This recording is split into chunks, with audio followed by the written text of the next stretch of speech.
All right, shalom, Most High in Christ. Bless, happy Sabbath to everybody tuning in across the globe. All praises to the Most High in Christ. We are back again live again on the Lord's Sabbath day. Once again, we're going to consistently say this, especially to you folks that are tuning in and learning. We're getting a lot of requests. All praises to the Most High. People are waking up. Our people are starting to understand their biblical nationality. That's just part one. In order to understand that is one thing, but the whole other scope is now start to walk in it and apply these scriptures to your life so that you can be safe. We're seeing a lot of things. We're getting a lot of messages. You don't realize it until you get lathered up and you are in the fight. You can really understand the level of oppression that our people are in. We're caught up in all type of things, from something simple as work, something simple as family members, situations, all right? All kind of situations is happening to our people. How do we stay leveled? How do we stay with supreme gravity? It's by understanding the scriptures, okay? So you have to make sure that you're taking notes. Make sure that you're going over these classes. We got a lot of classes out there. Make sure you revisit them, all right? Who knows how long the Lord has the spirit to where they're allowing us to continually to do classes and put it out on online, all right? Because as we can really understand, a true movement, they start trying to shut that down. They showed y'all that. We keep referencing it in the Judas and the Black Messiah. To get into the community and start to change the minds of the people is really where the number one goal at. We don't want to keep sitting down just, we can show you scriptures and everything else, but we have to start touching the people, okay? So make sure, and that's our game, that's our whole aim and been from the beginning. So make sure you understand what you are in and what times you are in, okay? Today's topic, of course, the Iron Eagle. The Iron Eagle. Throughout history, when you start to go back through history, you start to realize a weird anomaly, especially you folks who are just starting to get into this. There's been nations that have risen up, and why are they continually using the eagle? You see it on their coins, from ancient times, Greece. Yeah, we could show them some of the coins. You see it on the coins, all right, from Greece to Rome, Germany, all right. Look at that. You see it on their coins. And that should look familiar to y'all, because if you have any coins in your pocket or you've seen coins, normally there's the head, so-called white man on it, and on the flip side of it is an eagle. All right? You look on your dollar bill, you see these same things, all right? And throughout the course of history, all of these nations have used what we would know of as the eagle. U.S. gold, right. Right. Why are they putting that stuff on there? What are they symbolizing to us, all right, about this whole setup? How did the Most High put the spirit on this man to show this so blatantly in our face, and we sit back and don't even realize it, all right? All of these nations using these symbols, okay? You can show them for days, and they have, Eagle 1, Eagle 2, Eagle Vox 1, all of this stuff. So understand there's something psychological about the eagle, okay? Let's open up with the book of Jeremiah. 49. Let's go right there. This book parallels Obadiah, y'all. All right? Let's start at verse 7. All right. Shalom, Most High in Christ. Bless, happy Sabbath day to all. The book of Jeremiah, chapter 49 and verse 7. Concerning Edom, thus saith the Lord of hosts, is wisdom no more in Teman? So let me say this too to you people that are listening. Stop always attaching everything to hate. Stop attaching things to being racist. Come out of the childlike mind altogether. And this is why we're saying this. The Bible has major players in it. From the Chinese man, he's in the Bible. You so-called blacks, you so-called Hispanic natives, all right, whose fathers are of Negroid and of Indian descent. The biblical Israelites, this book is written about for you. It's written about you and for you. The whole book, the children of God. And it's funny because in Christianity, a lot of you run around and say, I'm a child of God. Oh, you know what? What are you? I don't matter. I'm a child of God. Yes, okay. The children of God are called the Israelites, period. Come out of the childlike mind, please. If you read in this book, you have a nation in this book that's called Ethiopians. Do they still exist today? Do they still retain their biblical name? Yep. Yes, they do. They have moved locations. Where Ethiopia is at today is not where, when you read in the Bible, where Ethiopia is. Ethiopia was in what the Bible call Babylon or Mesopotamia. Okay? So now, think about this. If they have retained their biblical knowledge and they have somewhat understanding of who the real children of Israel are as well, that'll go past a whole lot of people's head. Because a lot of Ethiopians will point to like Jamaica, and Jamaicans will point back to Haile Selassie and try to say, oh, Haile Selassie was the son of Solomon and Sheba, when Sheba is actually a location. But the Most High just recently allowed some judgment to hit there. Better believe because of the lie that they have been telling people that they have the Ark of the Covenant. Right. And people got killed. 800 people. 800 people got killed. Call themselves protecting the so-called Ark of the Covenant. But I'm going to tell you who propagated that lie, the so-called white man. Mm-hmm. He went and did a program and said that the Ark was a drum. And if anybody saw that program, I'm going to try to look for it and air it on our crowdcast. Okay. Because he went and he said, this is the Limba tribe. The Limba tribe said that they had the Ark. And he just went all about. But when you read up in the Apocrypha, that's why they want to get rid of that. Mm-hmm. It tells you that the Ark is hidden in Mount Nebo. Mm-hmm. And that it will return when the Lord returns. Mm-hmm. All right? But the point of it that we're trying to bring this up to you guys is this. You can believe anything you want to believe. But we're believing as it is written. If there's biblical nations in here, how come you don't know who they are today? What did they do? Why did they take and change the names so that people are confused? What is going on with this? So you're looking at, last night we went over some things. People were asking questions. We're going to go back into 2nd Esdras and we're going to read chapter 12 or pieces of chapter 12 for you. But we want to start understanding the players. Last night we read Edom, Esau is the end of the world. Mm-hmm. So these are the last days. So you, being an Israelite, being a person that's interested in the Bible, let me say this too. a lot of Edomites watch what we're doing too. A lot of people watch what we're saying and look at pieces of the Bible, and they can agree with some pieces or not agree with whatever it is. It don't make any difference. If somebody don't believe, that's not our fault. That's not even our chief concern if people believe or not. Our chief concern is showing you out of the Bible, thus saith the Lord God. All right? So pay very close attention, because it's not a hate.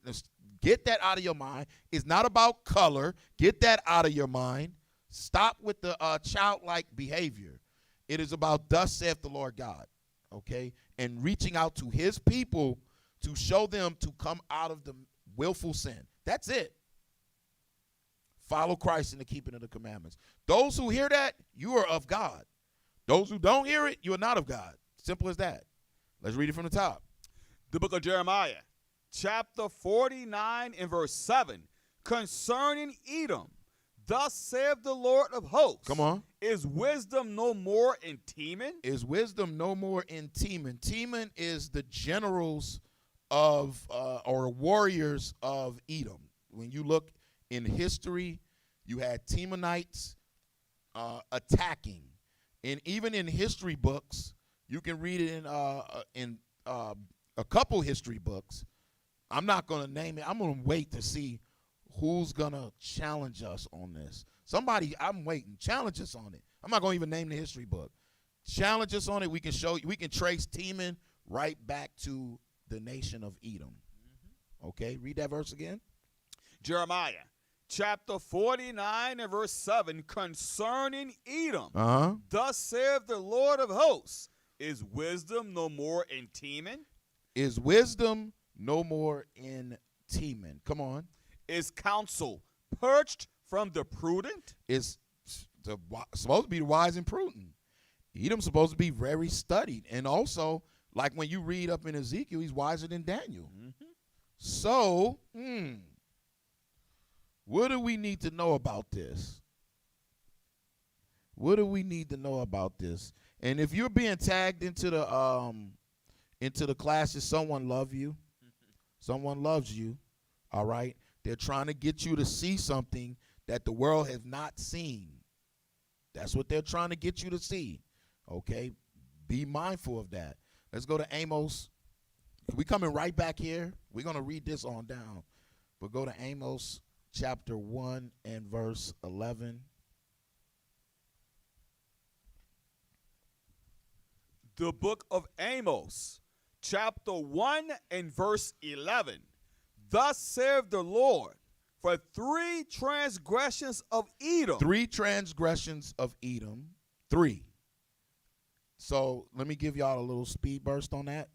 Number 1, when the Israelites were being taken into Babylon, the Edomites came in, they burned Jerusalem to the ground.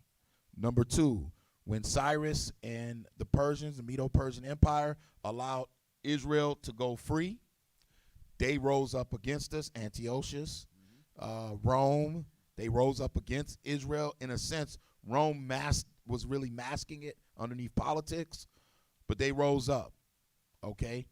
Number 3, what happened is, in the time of Christ, the Romans is the ones that actually ordained the crucifixion, because Israel did not have power. Even though we delivered them up for envy, the Jews delivered Christ up for envy. The Romans was the ones who can turn down. Just like right now, if somebody gets turned in the police department or whatever, the judge or whoever has the power to go, I'm not going to hold him to this. We can forgive this, or this is not going to carry this amount of sentence. They did this, right? Read it again. The book of Amos, chapter 1 and verse 11. Thus saith the Lord, for 3 transgressions of Edom. So I gave you 3, come on. And for 4. And for 4, because when the children of Israel, iniquity had an end, because Christ did what he did, he offered himself to shine the light for Israel. Well, our iniquity have an end now. We should not be able to go into captivity or anything. Of course, Israel still being rebellious, the Christ said the words of the Most High was still going to carry forward. But because our iniquity had an end, they was never told to take our heritage.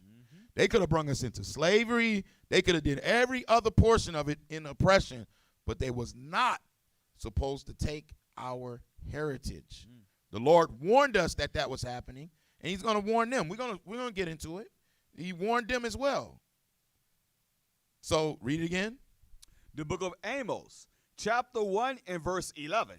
Thus saith the Lord, for 3 transgressions of Edom, and for 4, I will not turn away the punishment thereof, because he did pursue his brother with the sword. Come on. And did cast off all pity. When he casts off all pity, it show you, don't let us remember who we are. But all praises that the Most High have the Spirit back upon the earth, and to really start to push the word in spirit and in truth. But in the 4th transgression, let me write this in your notes, it happened at a modern period of time, because prior to all of that, didn't nobody even over there, they don't even believe who they call themselves Israelis today, they fight over there continuously because they know they don't belong there. All right? They know that they were placed in the land. Like when you read in Ezekiel 36, they took the land into their own possession. Well, when you take somebody's land and replace and take all the landmarks, and whenever something pop up and it look like it's, they put either tag on it African, they'll never say us. They'll tag it. Oh, this looked like it was some African artifact. Really? They'll never take the tangible archaeological proofs and go, hey, look, y'all, it's too much proof. These people right here belong in the land. What that would be called is having pity. It's going, you know what, we messed up. It's going to eventually happen, thus saith the Lord. They're going to say we inherited lies. So, but they have not done that. So the Lord is promising something. Because they did pursue his brother, because he did pursue his brother with the sword and cast off all pity. Come on. And his anger did tear perpetually. Perpetually mean continuous, like it never stops. Even right now, we showed last night. A man got killed for supposedly jaywalking. Unbelievable. But that shows you perpetual hatred. Anybody else, an Edomite man could have been walking across the street and let him go. Come on.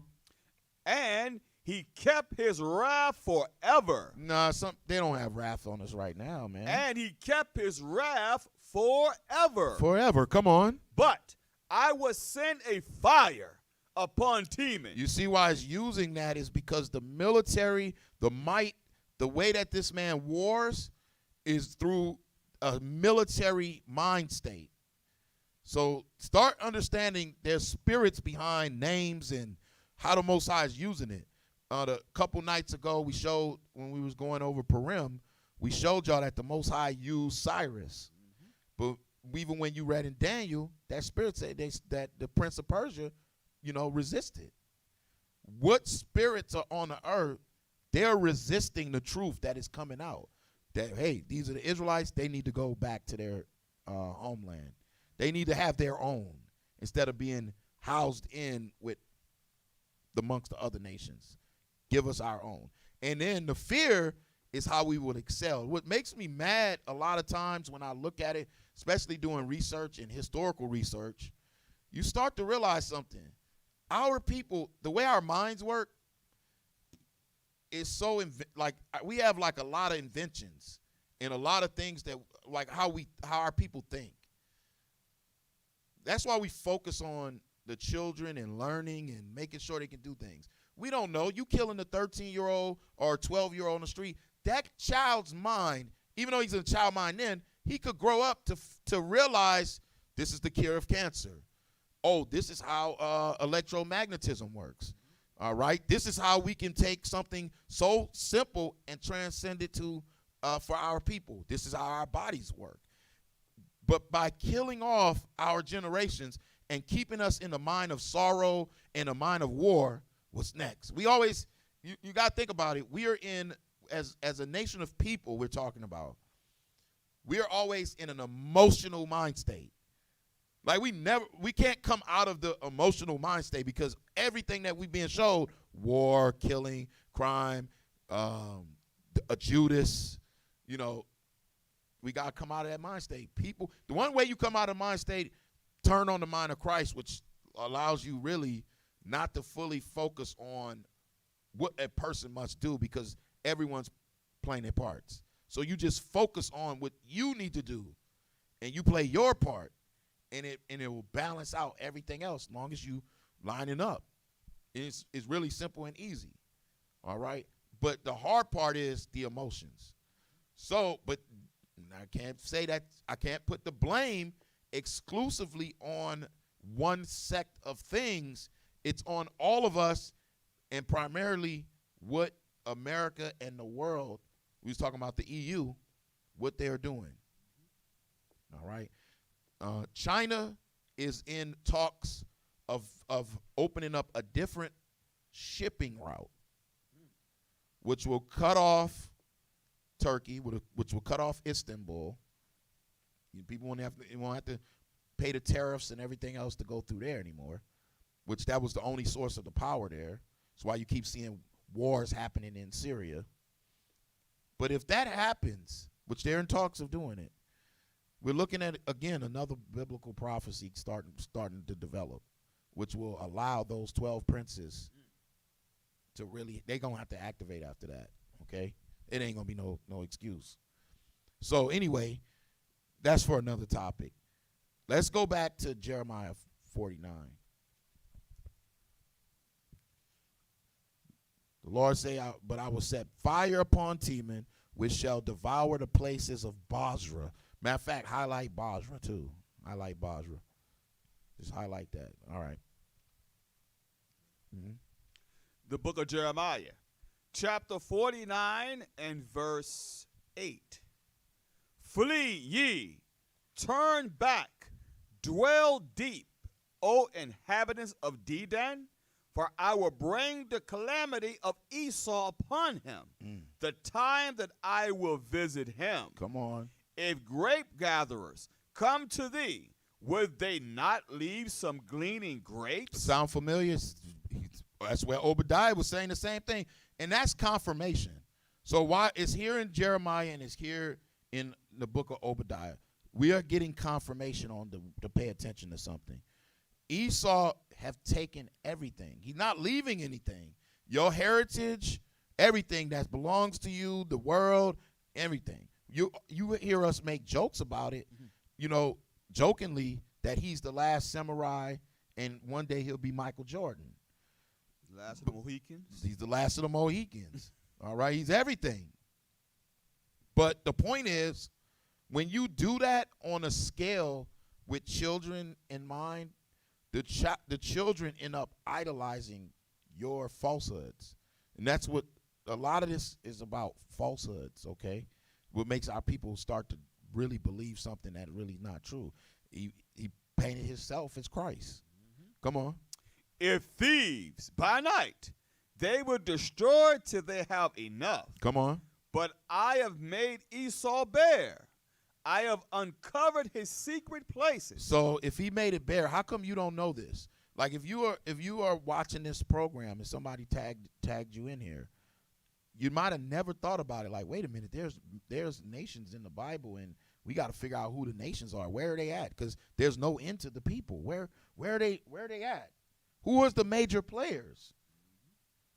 We're looking at a prophecy on the majorest player in this book for as end times and last days on the face of the earth. So he made them bare, uncovered the nakedness. Start to correlate, you brothers and sisters that's been in this a while, you start to correlate this with Revelation, because he said he's going to lift up the skirt, right? Make him expose the nakedness. Come on. And he shall not be able to hide himself. Come on. His seed is spoiled. Uh-huh. And his brethren and his neighbors. Do you hear that? Corrupt, spoiled. His seed, his brethren, and his neighbors. Why is it saying that? Because somebody might go, you have some good people. It's not talking about one person that might be just an honest person and doing what he thinks might be right. It's not talking about that. Come out of the childlike mind. You can have anybody on the face of the earth can do something righteous. It kills me when people think like this. It is talking about a nation, okay? They're not willing to relinquish power. If it is, then set us back in the land. Prove us wrong. Set us back in the land. Make sure you don't have to even give us nothing. Right. Just go ahead on and say, you know what? Everybody move out of this hole from the river in Egypt all the way up to the river Euphrates. Y'all move out.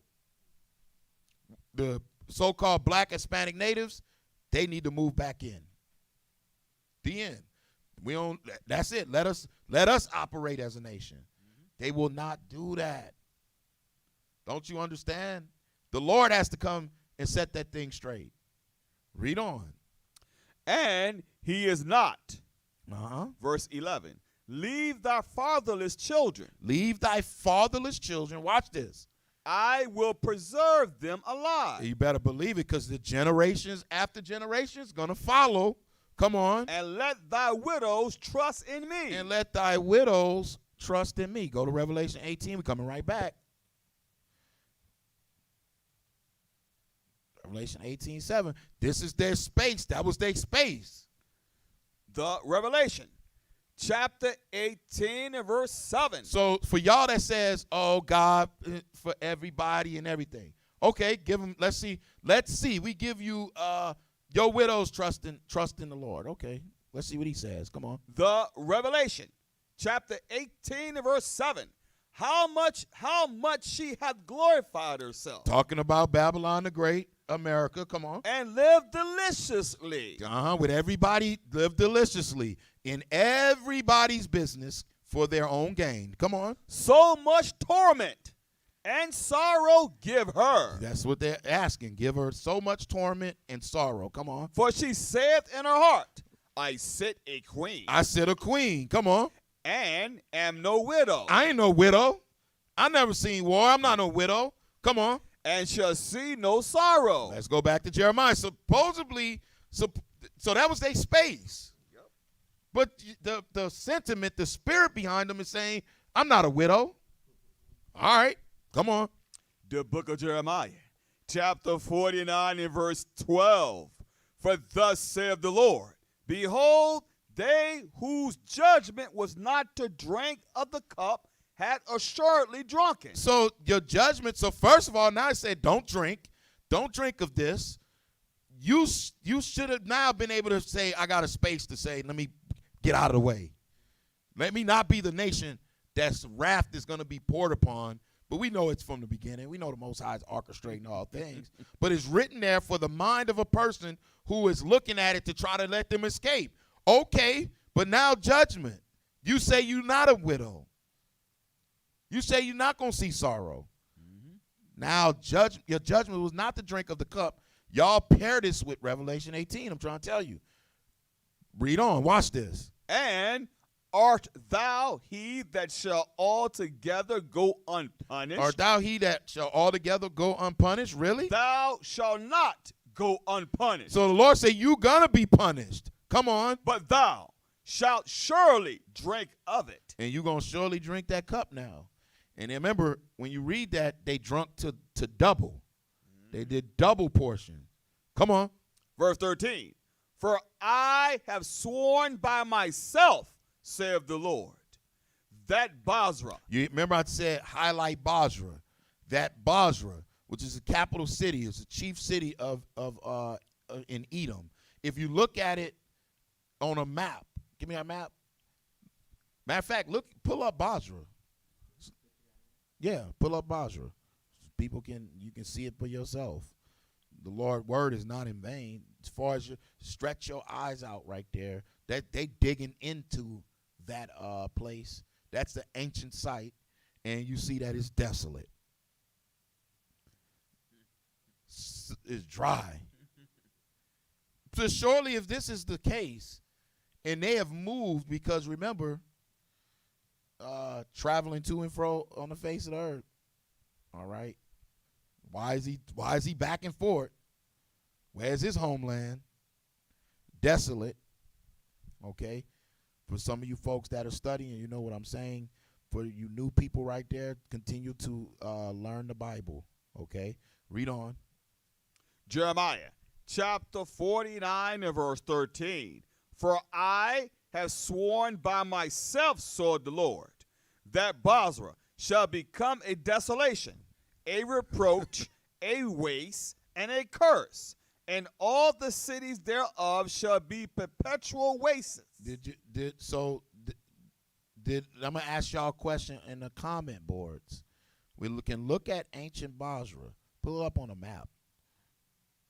Just type in ancient Basra, map of ancient Basra. Google it. Everybody loves Google. And this statement, I want to ask y'all the question. The Lord said it. Have this came to pass? Yeah, the region.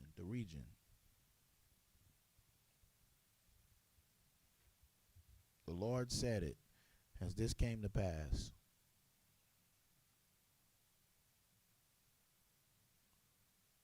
Yeah.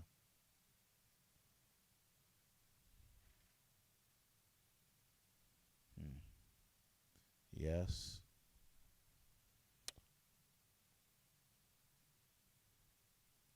Yes. Show y'all a little map. Yeah, that's fine. So you see these cities right here. You see the area. Down towards the bottom, you see the name Teman. This is the actual place. So you see Petra. That's the famous image that everybody always look at with the and pair it with the symmetry of the how Esau builds his buildings in Petra. Then you have Basra. People is up and down this place. The physical site is desolate. Is in ruins. I'm trying to see who's gonna pick up on something. I'm not saying it for a reason.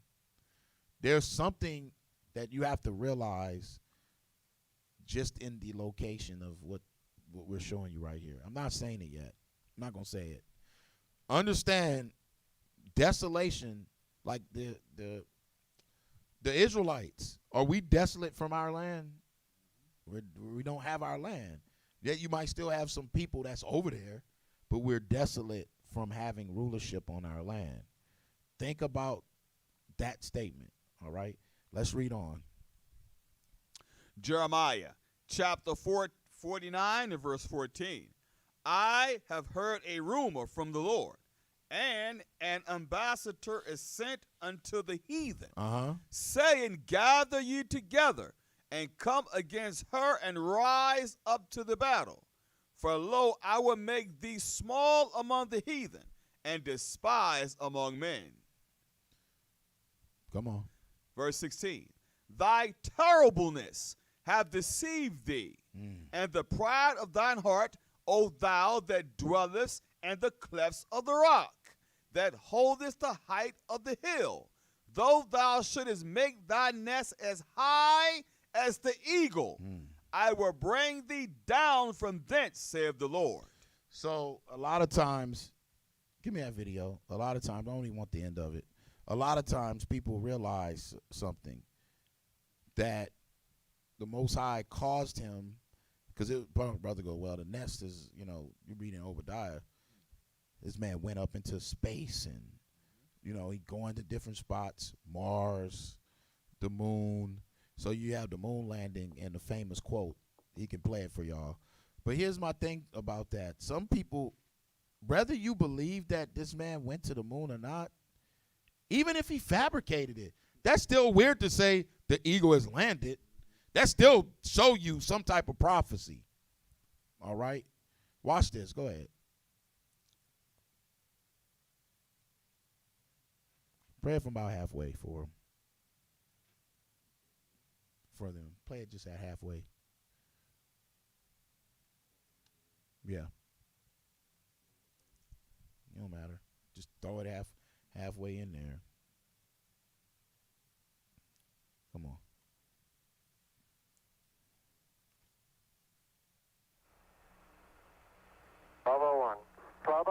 Roger, 1201 alarm. 1201 alarm. Same type, we're go, flight. Okay, we're go. We're go, same type, we're go. Altitude 1600. Eagle looking great.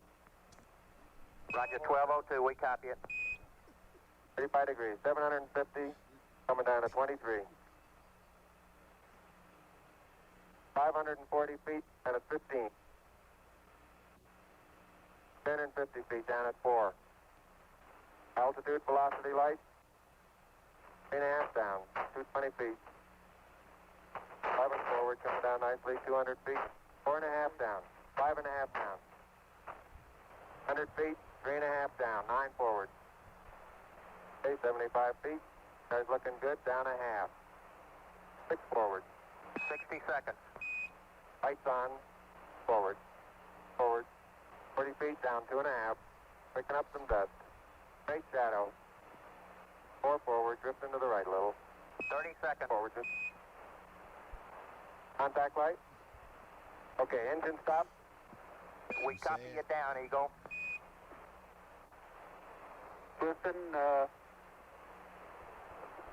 Tranquility Base here. The Eagle has landed. There you go. Get him out. He said it. So you hear that's the famous slogan that everybody used. The Eagle has landed.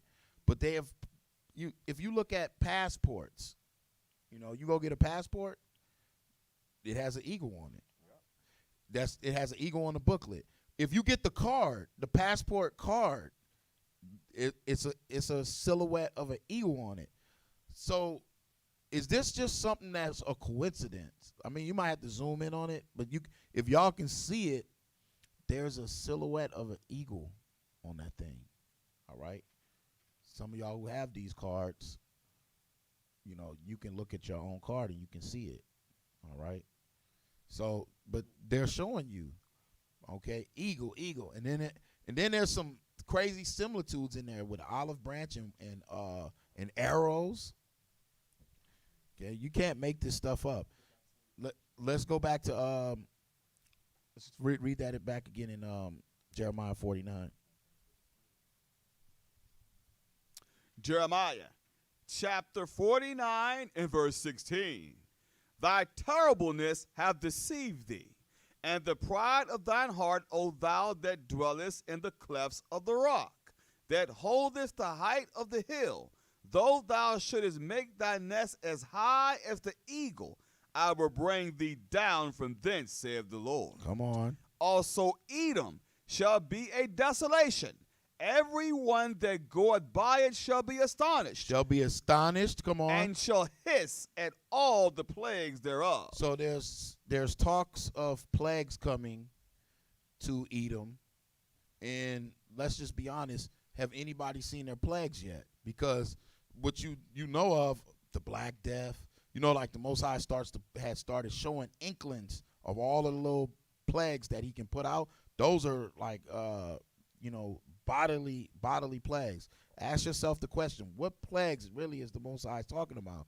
Because if we go back to Obadiah, go to Obadiah 1 and 9, it can't be too good, because this is what's being said that's going to happen to them overallly, all right, especially Teman. The book of Obadiah 1 and 9. And thy mighty man, O Teman, shall be dismayed, to the end that every one of the mount of Esau may be cut off by slaughter. So by slaughter.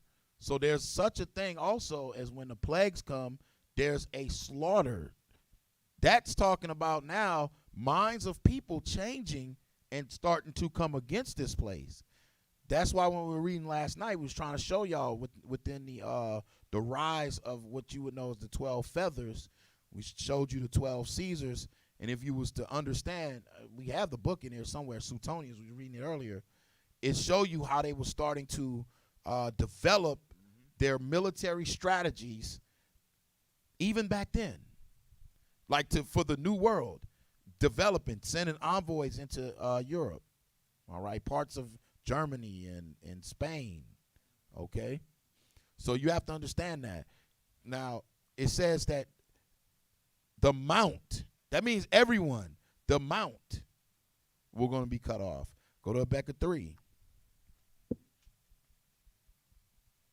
3 and 3.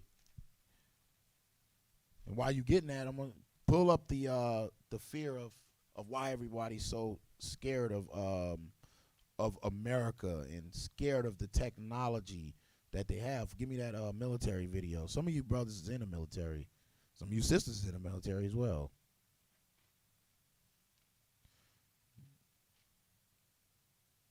You trust in that military far as them weapons, when the Lord returns, goodbye. Yeah. This is the pride right here. This is the pride of it. Run that video real quick.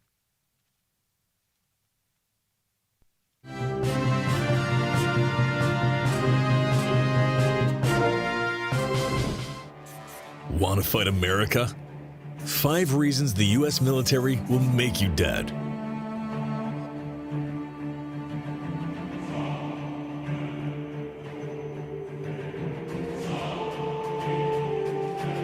The United States is the most formidable military power the world has ever seen. Arguably, since the end of the Cold War, America has enjoyed a level of dominance unparalleled in history. Neither Rome nor the British Empire enjoyed such a level of superiority over rival powers.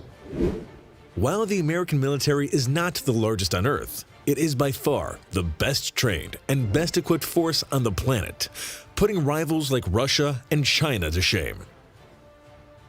But it took generations to develop America's military into the world-beating force it is today. And it wasn't until the end of the Civil War that the U.S. fielded armies that could challenge European militaries on the battlefield. From then onwards, it took 2 world wars before the U.S. military finally established itself as the most dominant force on Earth.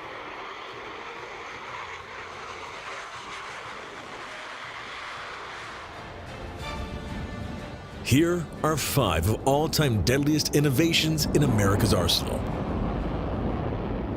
Number 1. The Gatling gun.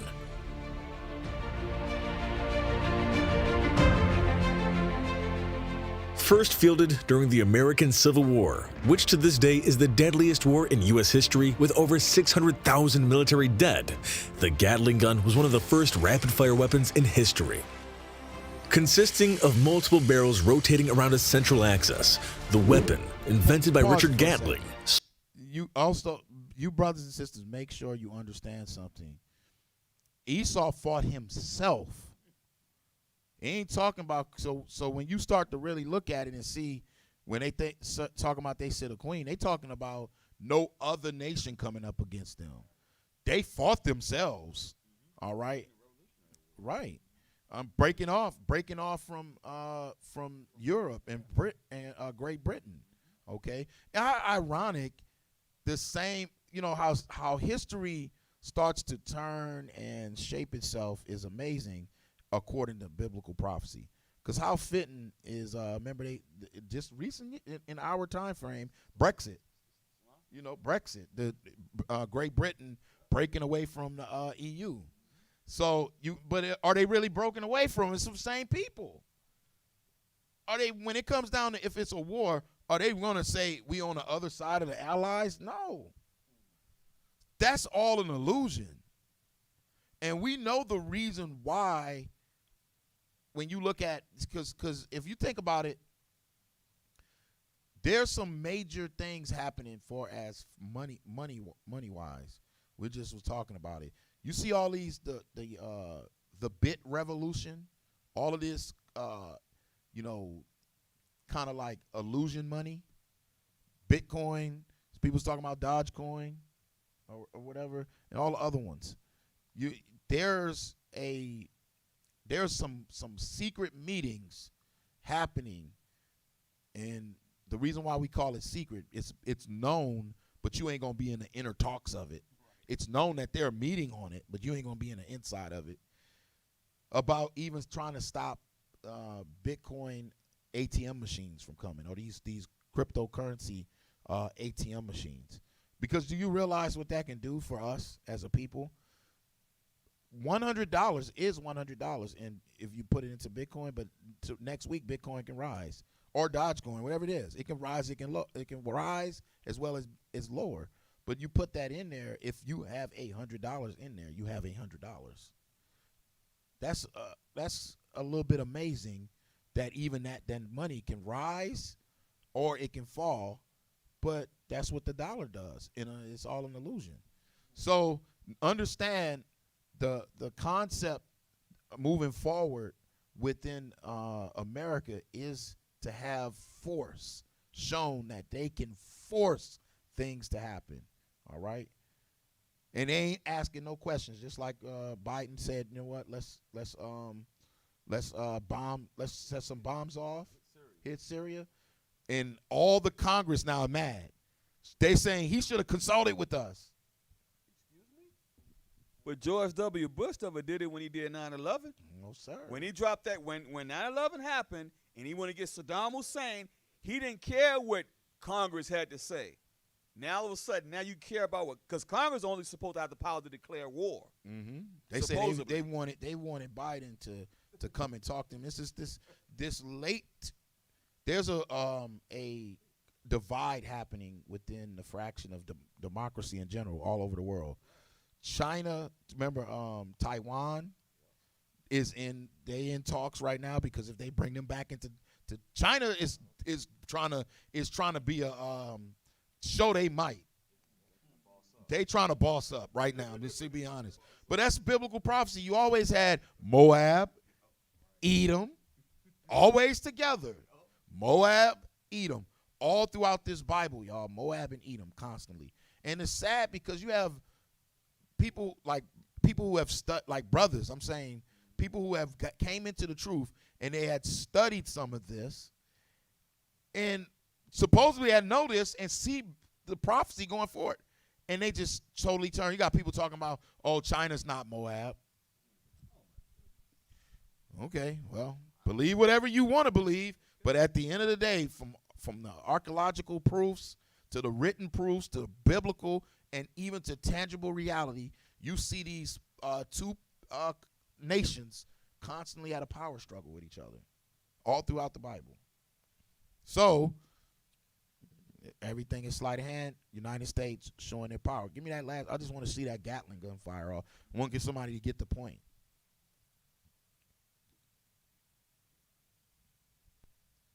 Solved the problem of providing sustained fires for the first time in the gunpowder age. Initially, the U.S. Army, due to the service's conservative nature, was reluctant to adopt Gatling's invention. You know what, man? Let me say this, man. We were talking just a little bit earlier before we started class. Who just sat down and was like, you know what, I need to be able to fire 1,000 bullets a second? Who does that? Like, what spirit is on a person? You know what, I need something.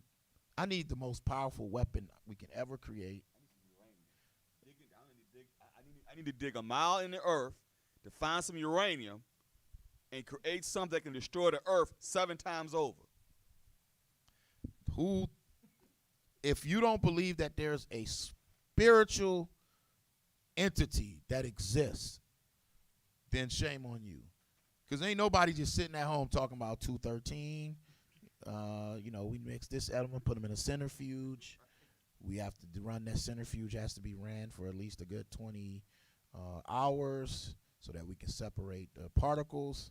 Once we separate this particles and add, it's gonna conjoin with it, and we're gonna come up with this element, this new element. Listen, people can't even dictate what the recipes are in their meal.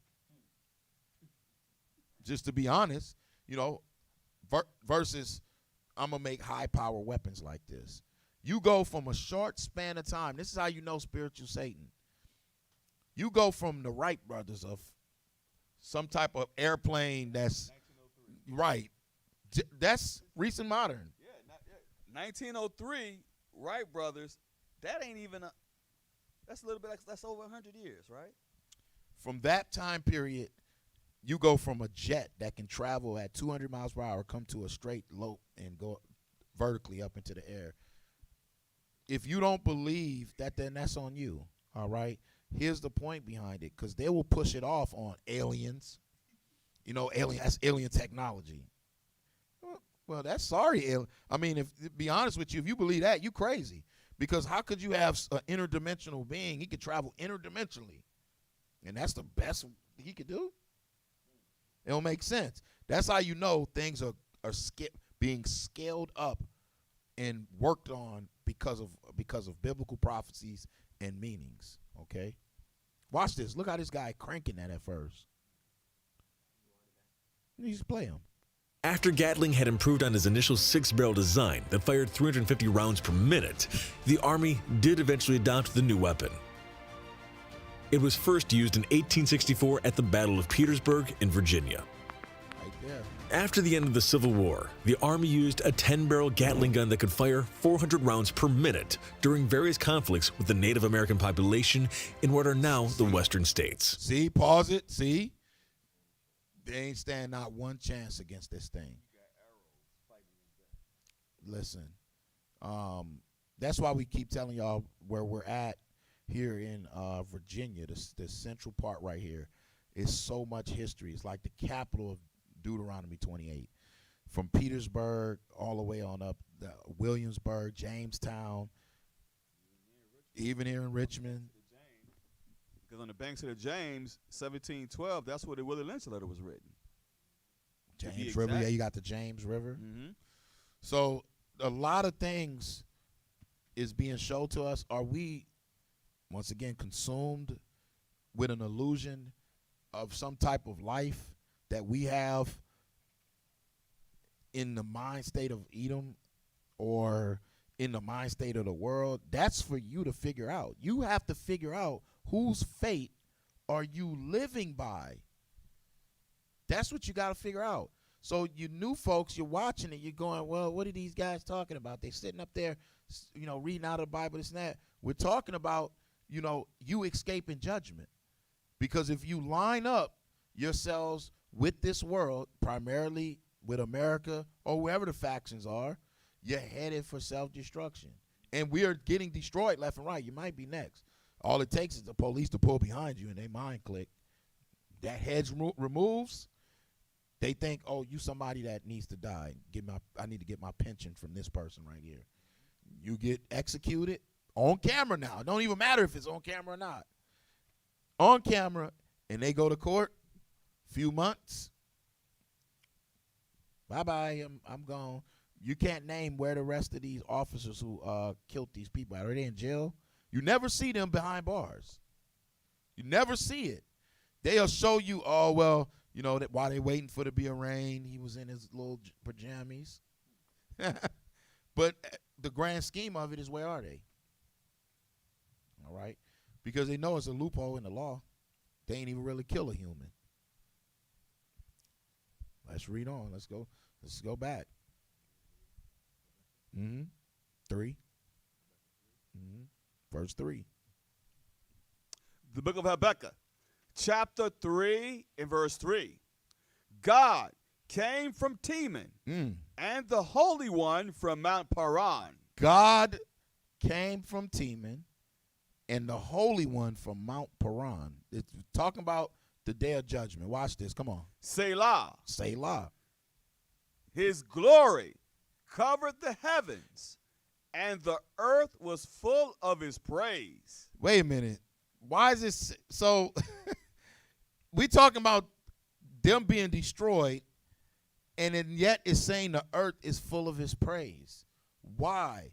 Because there is something stopping righteousness right now.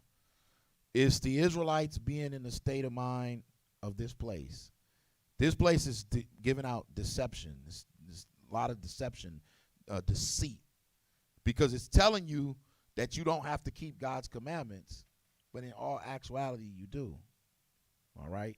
You have to keep them how Christ delivered them, but we don't never equate that. That's why we have to keep going over the same things over and over and over again to our people, because when you read in this book, the same thing is being said to them over and over again. But because of being stiff-necked, hard-hearted, not really wanting to perceive the words of the Most High as in your reality, we fall by the edge of the sword. All right? And that was in Deuteronomy? Go there for him. Somebody probably don't even know that. Deuteronomy 28.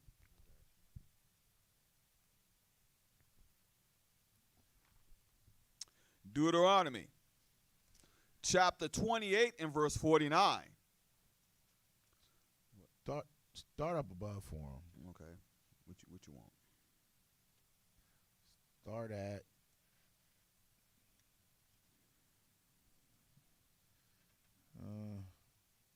start at 47. Okay. Deuteronomy, chapter 28 and verse 47. Because thou servest not the Lord thy God with joyfulness and with gladness of heart for the abundance of all things. This is why curses came upon us, okay? Watch this, come on. Therefore shalt thou serve thine enemies which the Lord shall send against thee in hunger, and in thirst, and in nakedness, and in want of all things, and he shall put a yoke of iron upon thy neck until he have destroyed thee. The Lord shall bring a nation against thee from far, from the end of the earth, as swift as the eagle flieth, a nation whose tongue thou shalt not understand.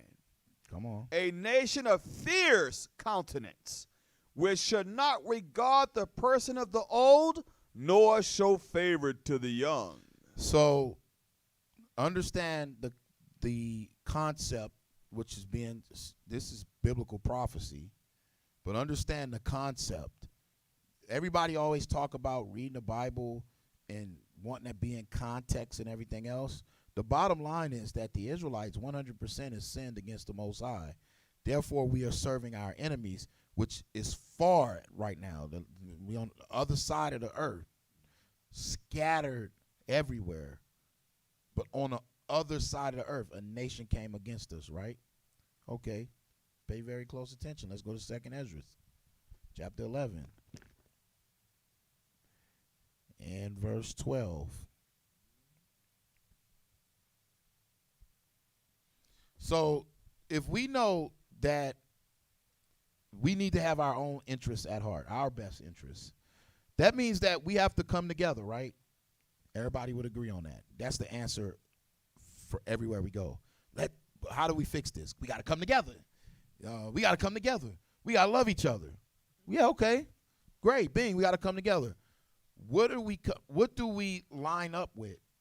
Whose ideology are we going to line up with? Because when we looked at history, I don't care if you said that you was Egyptian. That failed. I don't care if you said that you was somehow a Moor. You know, got brothers talking about their Moabites. The only question would be to you brothers that call yourself Pan-African, whatever you want to call yourself, how is that benefiting you today? So you're an African now, what? Let me say this too. Even if you call yourself an Israelite, Right. how is that going to benefit you if you ain't keeping commandments? Right. It didn't benefit the ancient Israelites. So, you folks out there, the solution, number one, to start it off is to talk, to start coming together, building, realizing like, okay, well, how are we fixing this? Because we so tired of seeing another person on the news, somebody dead, another person on the news, somebody snatched. Oh, they treating us wrong. This is happening. Every single time you turn on the news, this is the scenarios that's playing out. We need to stop this. We're bleeding. We need to cut that off and then start to come together, and now let's talk out what we need to do. But I find this one thing to be true is when you start to talk to somebody that don't want to fix the problem, it's pointless. It's pointless. Because somebody might have in their own minds how they want to fix a problem. You might think you can fix it with money. Money can't fix this. Newsflash, the Israelites had a lot of money. We had our own currency. We had a lot of money. When you look at Solomon had a lot of money to the point where they still say that has to be a mistake about how much gold Solomon had. His naval fleet, largest in history. Yeah, gold dust. Having gold dust. He had gold dust on his locks that when the sun hit it, looked so majestic. I mean, you got to think about that, y'all. So money can't be it. It's us coming together back to our heritage on one accord. On one accord. But we can never do that because you got so many different factions. Oh, I'm scared of this. Oh, you know what? The white man's going to do this. Oh, you know what? We can't do this. It's a negative mind state that we have as a nation of people because we always think negative. Trust me, we know as building and trying to build, even within the factions of building, there's always negative mind states. It's just unbelievable. We are so far in the pit, okay? But once again, that's because of curses. But if you're following this man, there's coming an end. This is an end coming to all this. 2nd Ezra chapter 12, read verse 1. I'm not going to read the whole thing. People asked a question about this from last night. Okay. The book of 2nd Ezra, chapter 12 and verse 1. Uh-huh. And it came to pass, whilst the lion spake these words unto the eagle. So remember from recap from last night, we were going over it. The spirit, that lion, which is Christ, gives the words to the Israelites to speak to the eagle. The words are from the Most High, okay? And it ain't good words because it's the prophecy is showing that all of the way of life that they're trying to live opposite towards God is coming to an end. So now you get this in chapter 12 showing you about this eagle. Come on. Verse 2. And behold, the head that remained and the other 4 wings appeared no more. And the 2 went unto it and set themselves up to reign. And their kingdom was small and full of uproar. Come on. And I saw, and behold, they appeared no more. And the whole body of the eagle was burnt, so that the earth was in great fear. Then awake I out of the trouble and trance of my mind, and from great fear, and said unto my spirit, Lo, this has done unto me, and that thou searchest out the ways of the highest. Lo, well, let's analyze this. If you in a dream, because even a regular dream, some of y'all know this, and you should if you had dreams, you can have a dream that seems so real. When you wake up, you think you're there. But now imagine this vision that he's having from the Most High. You are not realizing that to us and to him, he seems like it's a dream. The Most High physically took his spirit and showed him this. And he's asking, you gotta think, what kind of question is this? Read it again for him. Imagine you wake up out of this and you ask this question. The book of 2nd Ezra, chapter 12, verse 3. And I saw, and behold, they appeared no more, and the whole body of the eagle was burnt, so that the earth was in great fear. Then awake I out of the trouble and trance of my mind, and from great fear, and said unto my spirit, Lo, this hast thou done unto me, and that thou searchest out the ways of the highest? That man's questioning his whole existence. Like, why did I even try to question the way of the highest?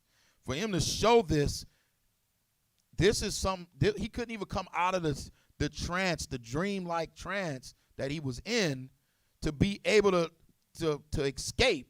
So that means he was stuck there for a while to be able to look at this and see the destruction. And we know the Lord is returning with fire. So we know the level of this is people don't even want to be on the earth. It's that scary to a point where, righteous people believe that they would die. And this is showing you the truth of that. Read on. Verse 5.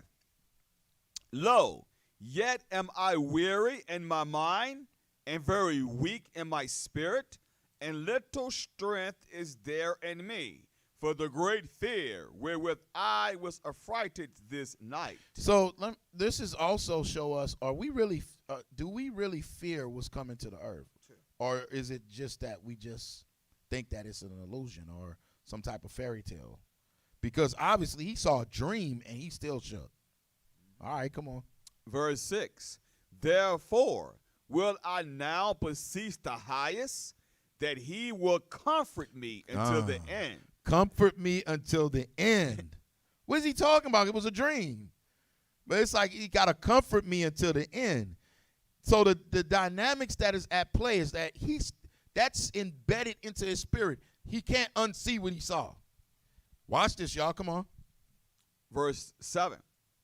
And I said, Lord, that bears rule, if I found grace before thy sight, and if I am justified with thee before many others, and if my prayer indeed be come up before thy face, Come on. comfort me then, and show me thy servant the interpretation and plain difference of this fearful vision, that thou mayest perfectly comfort my soul. Come on. For thou hast judged me worthy to show me the last times. So to show you that was the last days that he was seeing, the last days, or the end of the matter dealing with the Israelites being trapped in captivity.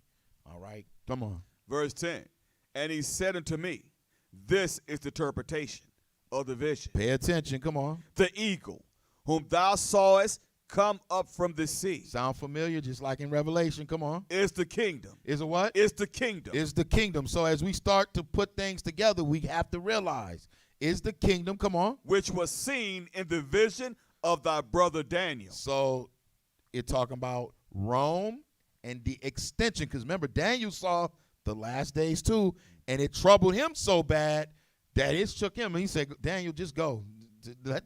Let that rest to the end. But watch this, come on. Verse 12, but it was not expounded unto him. Uh-huh. Therefore, now I declare it unto thee. So as Daniel went, the fourth beast, this is the end. Remember, he said, Daniel said his whole, it was messed. He was messed up too. The point is, he didn't even see the whole thing like Ezra saw. That's scary. The Most High give you one of those dreams or visions like that, that's so vivid and real. I mean, you see what it did to a righteous prophet. Come on. Verse 13, behold, the days will come that there shall rise up a kingdom upon earth, and it shall be feared above all the kingdoms that were before it. Uh-huh, come on. And the same shall 12 kings reign, Come on. one after another, Come on. whereof the second shall begin to reign, and shall have more time than any of the 12. Come on. This do the 12 wings signify, Come on. which thou sawest. As for the voice which thou heardest speak, and that thou sawest not to go out from the heads, but from the midst of the body thereof. This is the interpretation. So if y'all did your homework assignment, if you went back and you read chapter 11, because see, we started down with the feathers, you will start to really start understanding these are kingdoms starting to build and how they're building. But what kingdom is it? We're going to find out. Come on. Verse 18, that after the time that kingdom there shall arise a great strivings, and it shall stand in peril of falling. Nevertheless, it shall not then fall, Come on. but shall be restored again to its beginning. Come on. And whereas thou sawest the 8 small under feathers sticking to her wings, this is the interpretation.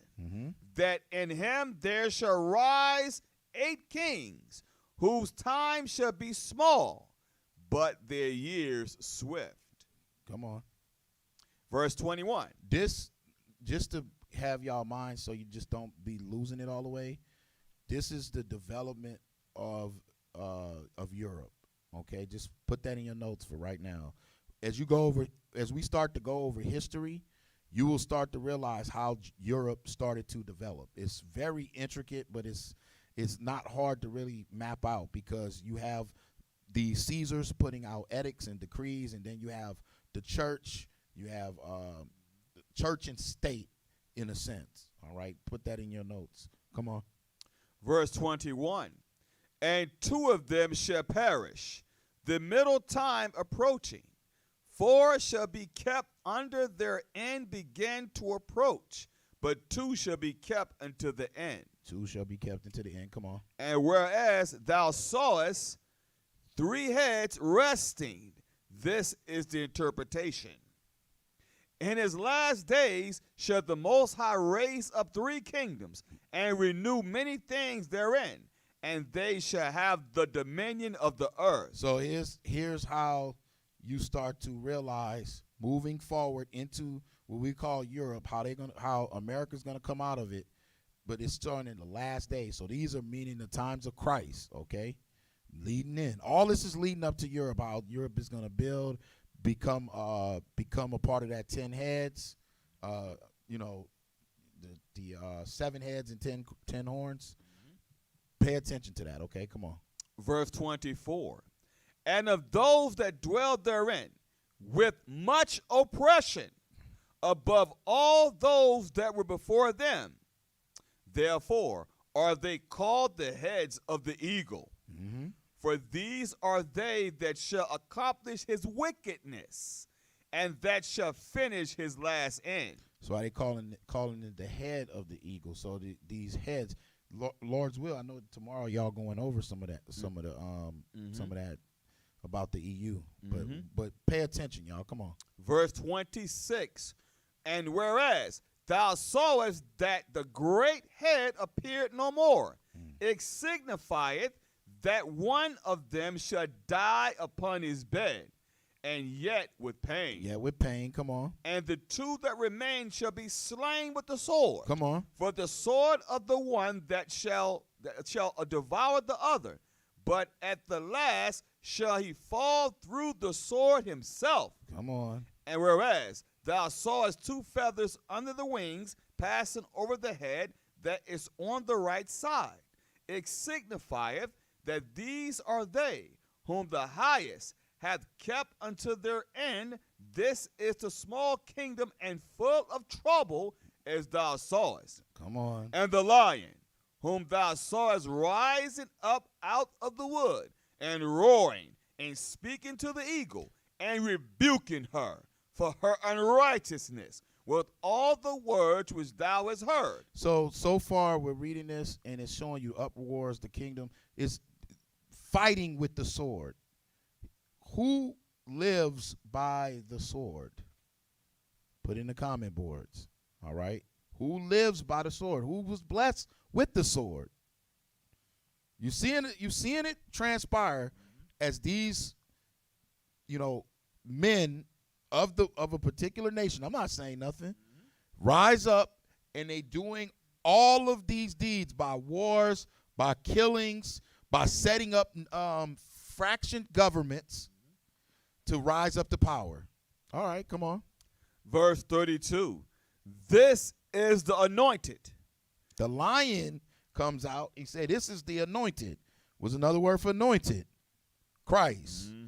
This is the anointed. Come on. Which the highest have kept for them and for their wickedness unto the end. So everybody keep looking at Christ. You looking at Christ the wrong way. You just looking at Christ the wrong way. You don't realize what ultimately when he get let loose, you don't understand. The primary weapon is going to be unleashed, and Christ, he not going to go against the words of the Most High. Prophecy still going to be fulfilled. Things still have to happen. So that's why when you read, it's like, dang, that's the strangeness of salvation. His strangeness of his salvation. But watch this. Come on. He shall reprove them. And shall upbraid them with their cruelty. For he shall set them before him alive in judgment. In judgment, we read about something about coming from Basra. Come on. And shall rebuke them. Come on. And correct them. Come on. Verse 34. For the rest of my people shall he deliver with mercy. We're going to he shall, the anointed one, Christ, the lion of the tribe of Judah. The Bible is saying he'll deliver the Israelites, my people, with mercy.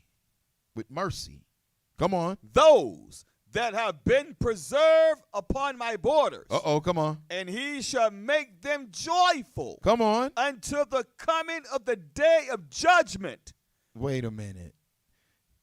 So a part of something in you should now realize you should be joyful. Exactly. You should be happy. The Most High is going to avenge the earth and set things right and use your king to do it. All right.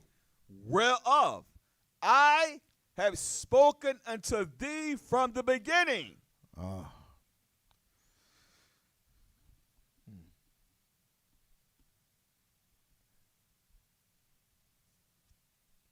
Boy, if we hit this curveball, let me make this statement. I'll make this statement right now. So all the nations, I'm challenging somebody. All the nations that exist that God created, they have had their king, they have had their princes, they have had their factions of that spirit, and they have been given authority upon the face of the earth to set up their kingdoms and to push in the spirit that those kings have pushed in. The Israelites, we have had earthly kings the whole time. Once we switch over to understanding we have the King of Kings, the Lord of Lords, that's who our nation, the king that belongs to our nation, there's a whole nother dynamics that's going to come in play. With their kings, their nations, they mock it on stuff like Lord of the Rings, Star Wars. They mock a lot of the attributes from the Bible. They mock. Even it was another one where they even had a lion standing there talking, and he was they thought they had killed him. Yeah, they thought they had killed him but he was somehow still alive. Y'all might know what it is, but the point is, there's a dynamics at play with the Israelites, with Christ, and how he's moving to add validity to why things have to be what it is. I'm just saying it like that, y'all. Okay? Read the next verse.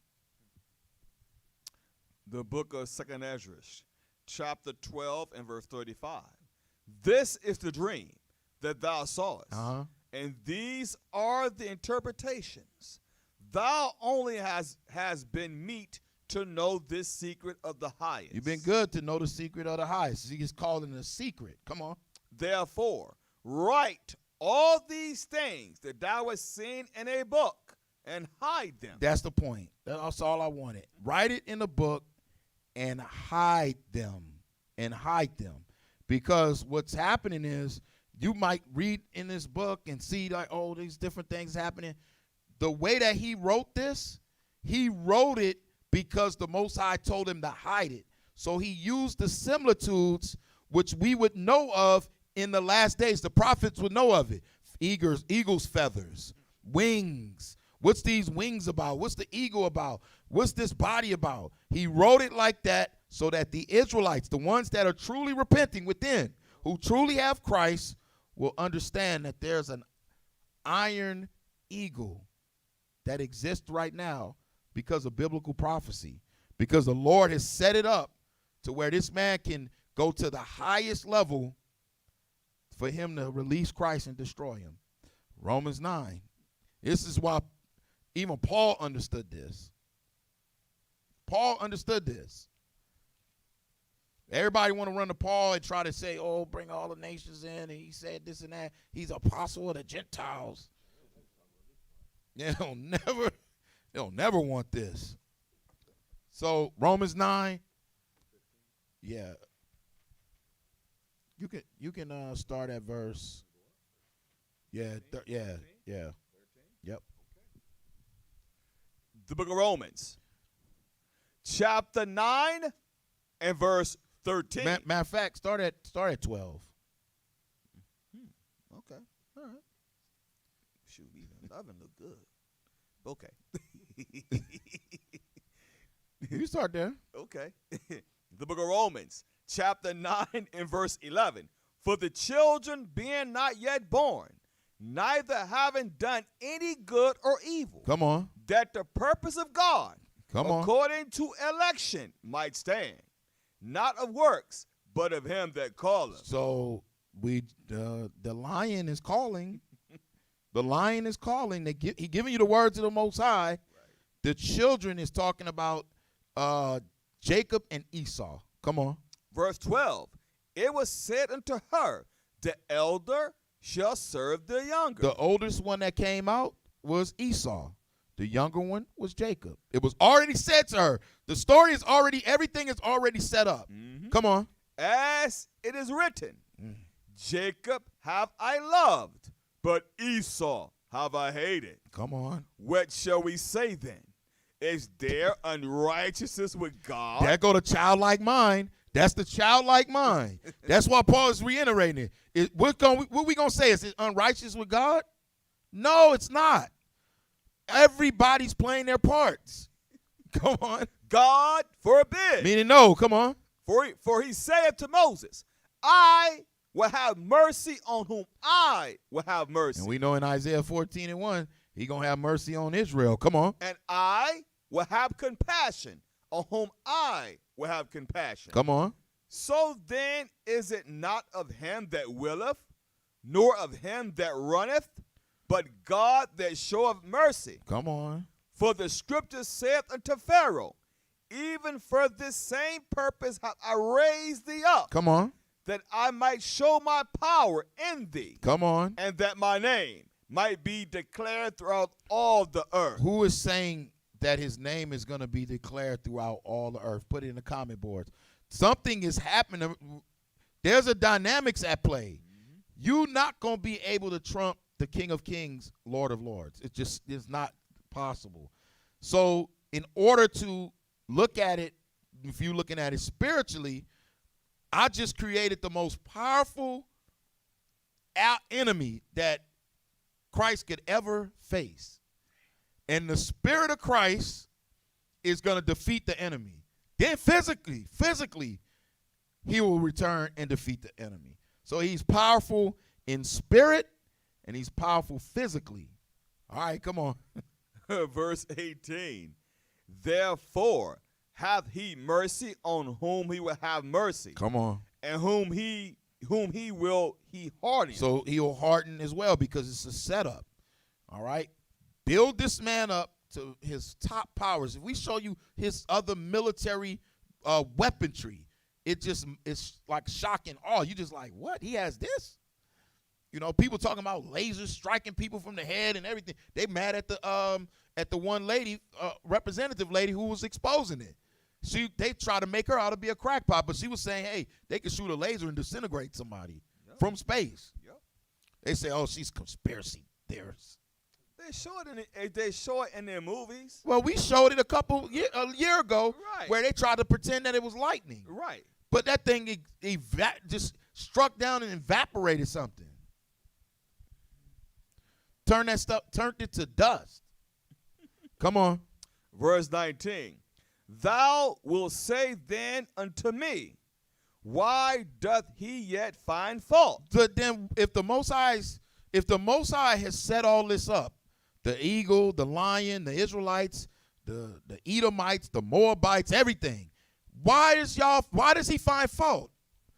I would say to a person that's saying that, you better repent. I know that's right. Read on. For who have resisted his will? Come on. Nay, but, O man, Nay, but old man, come on. who art thou that repliest against God?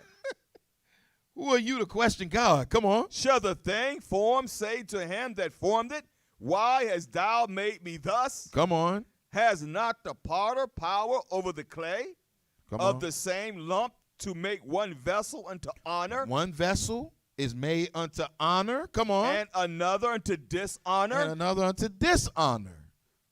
That's the key. So stop looking at things so carnally to say white and black. Oh, this is what this people right here.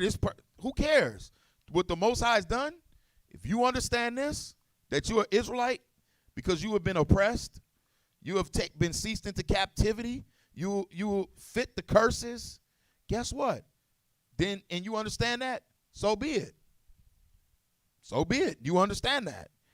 If you don't, all praises to the Most High still. It don't make no difference. Come on. Verse 22. What if God, willing to show his wrath and to make his power known, Come on. endured with much long suffering the vessels of wrath? The vessels of wrath is the last kingdom that we're reading about. And he doing it with long suffering. It looks like they're building to the heavens. They sending stuff to Mars and building all kind of structures. And they have all their systems and policies. Everything seems laid out. Come on. fitted to destruction. But he says it's vessels of wrath fitted to destruction. He made his opponent, Christ's opponent, at the top level that it can be. To when now what has happened, all his illusions, for all his deceptions, for all the world's lies, the Israelites still found out the truth. He created the waster to destroy. That's it. Read on. Verse 23. And that he might make known the riches of his glory on the vessels of mercy. So he's going to make known the riches of his glory on the vessels of mercy. The Lord will have mercy on Jacob. Come on. Which he had afore prepared unto glory. Verse 24. Even us. Even who? Even us. Let's stay in context, brother. If you go up through Romans 9, he's talking about the Israelites. Even us, come on. Whom he have called. Come on. Not of the Jews only. Not of only the Jews that know who they are. Not of the Jews only. Come on. But also of the Gentiles. You should now understand how Jews and Gentiles is interchangeable, because in this he only said the promises and everything pertain to the Israelites. So I don't know how people just skip that and go, that's everybody. No. Wow. What can you say? Some people are set up as the vessels fitted for destruction, and some is the vessels of mercy that will receive that mercy, because it's not of somebody's doings. It's of him who called it. The Most High has already set it up the players. That's why the joyfulness is there, because you know nothing is going to separate that. If you were already predestined to be in this, to be a vessel of mercy, which if you see this truth and you start operating in it, you are that vessel of mercy, then it's a joyful thing. It's all praises to the Most High. Praises. But if you're not, then you could be fitted for destruction right along with the iron eagle, which surely that eagle will burn. The book of Acts, chapter 5 and verse 29. The book of Acts, chapter 5 and verse 29. Come on. Then Peter and the other apostles answered and said, we ought to obey God rather than men. They don't think you turn to it a lot. It is actually on the page. Yeah, I read it. All right, he's actually reading it. I memorize it. All praises to the Most High in Christ. Listen, there's so many precepts with this. You folks continue to study. We'll be maybe inkling, bringing different pieces of the puzzle together so you folks can see it, you vessels of mercy, all right? We don't know about what y'all vessels of destruction are doing, because frankly, it's all praises to the Most High either way for us, all right? Keep enduring, keep standing strong, keep sending up the prayers, all right? All praises to the Most High in Christ. You folks, all right, make sure you hit the website, IsraeliteSaintsOfChrist.org, all right? If you have not hit that, make sure you hit join the force, okay? Because you want to stay up to date. We can get you linked up with our Discord page and all kind of other stuff we got going on moving forward. It's time to elevate, all right? All praises to the Most High in Christ. Shout out to all you brothers, man, that's out there pushing in spirit and truth, and you sisters that's staying in complete order. All praises to the Most High for y'all. We out of here. Shalom, y'all.